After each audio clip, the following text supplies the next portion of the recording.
les invités au 40e anniversaire de la FFRC, la Fédération Française des Radios Chrétiennes, était présent un représentant de l'ARCOM, Hervé Gaucho. Bonjour. Bonjour. Alors, l'ARCOM, on a un petit peu l'impression que c'est cet organisme qui fait la pluie et le beau temps parmi les radios et télé, mais surtout radios en ce qui nous concerne. Est-ce que c'est juste ?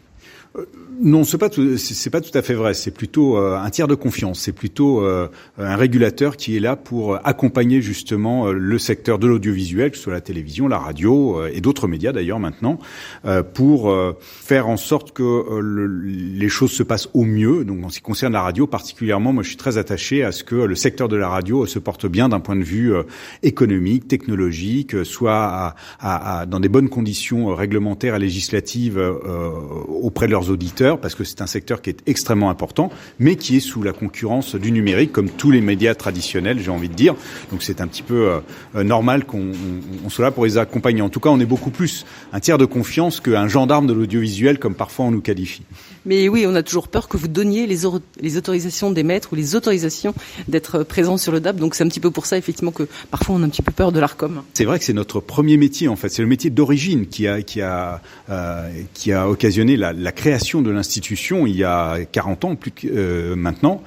C'est qu'on est un affectataire de fréquences. On a des bandes de fréquences qui sont à allouer à la télévision, à la radio en FM et en DAB+, maintenant avec la radio numérique terrestre. Et c'est nous qui, effectivement, décidons, dans le cadre d'appel à candidature, de donner des autorisations à émettre à telle ou telle radio. Mais on ne le fait pas de manière arbitraire. On le fait en tenant compte des deux missions les plus importantes qui nous sont données par l'État, qui est de veiller au pluralisme, c'est-à-dire à faire en sorte que, où vous soyez sur le territoire, vous ayez le choix de ce que vous pouvez écouter, et un choix assez diversifié, et de l'intérêt du public, donc en fonction de la qualité de ce qui va être mis à l'antenne, que ce soit pour des radios musicales ou des radios généralistes, des radios de débat, des radios confessionnelles par exemple, voilà. Et c'est en fonction de tous ces critères liés au pluralisme et à l'intérêt du public et à la viabilité économique aussi des projets qui sont présentés qu'on décide de donner une autorisation à une radio plutôt qu'à une autre. Vous avez évoqué dans votre présentation l'importance pour la démocratie de ces radios associatives locales et également chrétiennes.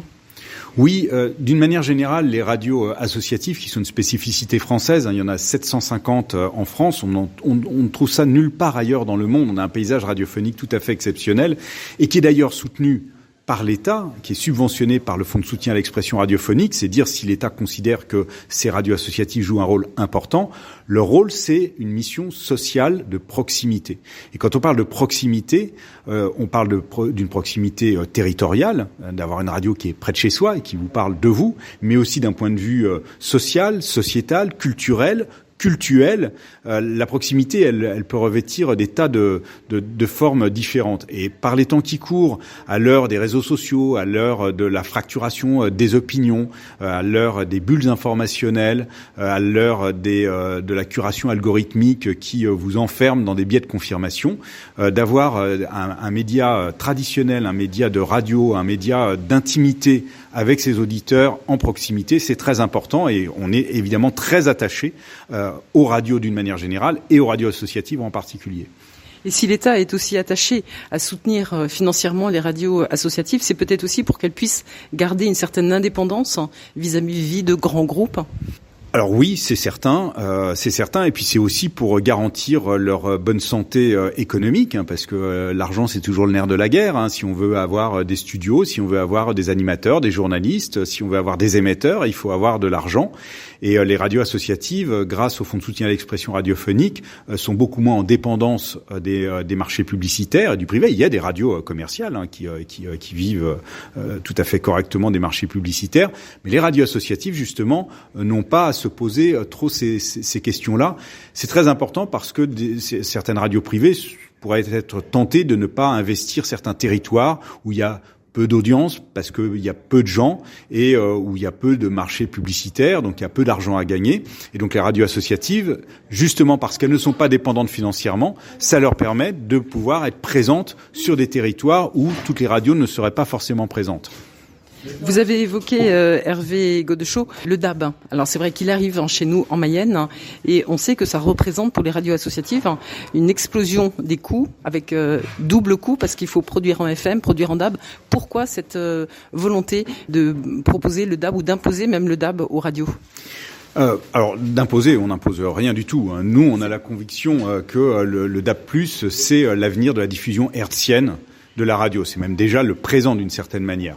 La FM, c'est formidable. C'est une dynamique qui a fait ses preuves depuis de très très nombreuses années. Le fait est qu'aujourd'hui c'est un son analogique, que c'est pas une ergonomie, on va dire d'aujourd'hui. C'est-à-dire que si vous voulez écouter une radio en FM, il faut savoir quelle est sa fréquence pour pouvoir la trouver.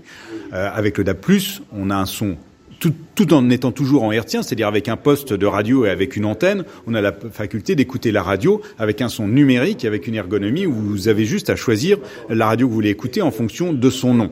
Donc, c'est plus moderne, pardon de le dire comme ça, et c'est pas vraiment pas faire insulte à la bande FM que de dire ça.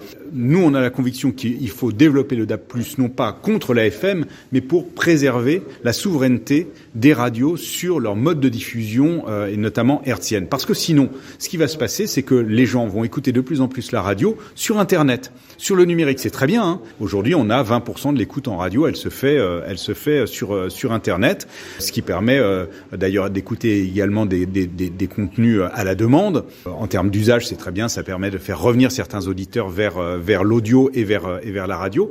Mais si on laisse faire, considérant que on a une progression de 63% en 5 ans de l'écoute audio en numérique, le risque c'est qu'un jour il n'y ait plus que ça.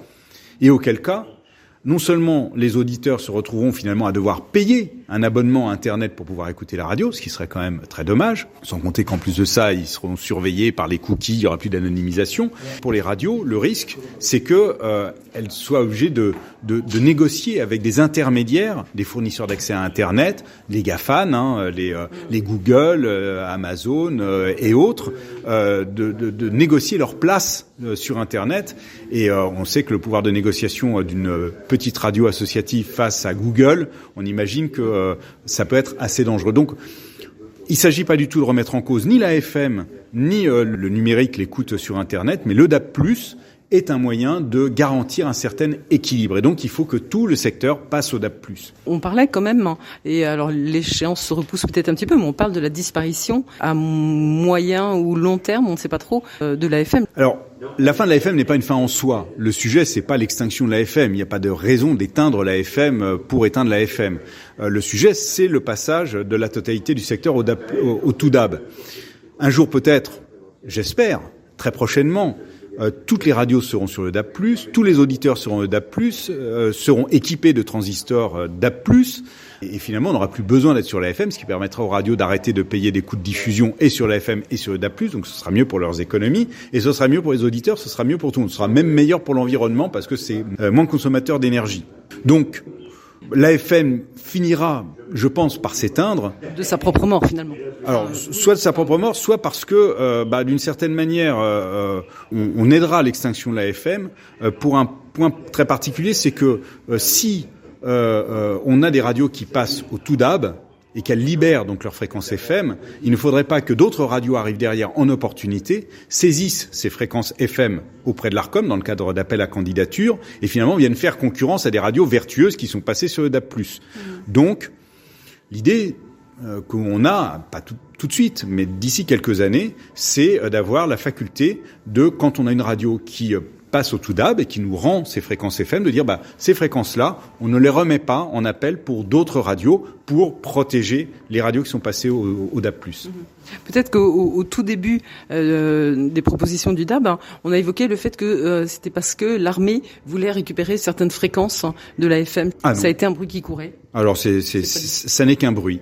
Ça n'est qu'un bruit, je vous le confirme, je n'ai absolument pas entendu parler de ça. Est-ce que vous voulez rajouter autre chose sur le fait que l'État soutienne aussi ces radios associatives et y compris des radios cultuelles dans un État qui se veut laïque, qui réclame la laïcité? C'est pas forcément gagné, donc c'est plutôt une bonne chose. La mission première, encore une fois, de l'Arcom, c'est de préserver le pluralisme et l'intérêt du public. Et donc, ça fait partie d'un paysage radiophonique pluriel d'avoir des radios confessionnelles et d'avoir des radios communautaires d'une manière générale. Donc c'est très important d'avoir des radios cultuelles, d'ailleurs des radios confessionnelles de toute religion, parce que ça ressemble à la société française tout simplement. Donc c'est très bien, il en faut absolument pour tout le monde. Et puis d'une manière plus générale, les radios associatives jouent un rôle de proximité qui est particulièrement important. Qui est un rôle qui est préservé et soutenu par l'État grâce au fonds de soutien à l'expression radiophonique, ce qui montre à quel point ce fonds de soutien à l'expression radiophonique est une garantie d'indépendance, une garantie de richesse du pluralisme et du paysage radiophonique. Et donc, c'est évidemment quelque chose qui est à préserver. Eh bien, merci infiniment Hervé Godeschaux, en tant que membre de l'ARCOM, de cette petite présentation sur les eaux de Radio Fidélité Mayenne. Merci beaucoup. Merci à vous. Alors, je me dois de rajouter quelques mots à cette interview. Hervé Godeschaux, le représentant de l'ARCOM, n'avait pas voulu s'exprimer sur le sujet, mais il est maintenant officiel que ce FSER dont nous parlions va subir une baisse de sa dotation de 35%, soit 10 millions d'euros. Le gouvernement a en effet demandé à la Direction générale des médias et des industries culturelles une économie de 12 millions d'euros. Et on peut s'interroger sur ce déséquilibre, et le mot est faible, d'économie en direction des radios associatives dont on sait les budgets déjà précaires, au profit d'autres réseaux médias plus largement soutenus par ailleurs. Alors nous aurons certainement l'occasion de nous mobiliser et de vous mobiliser sur cette baisse drastique qui peut mettre en péril l'existence de nos radios chrétiennes.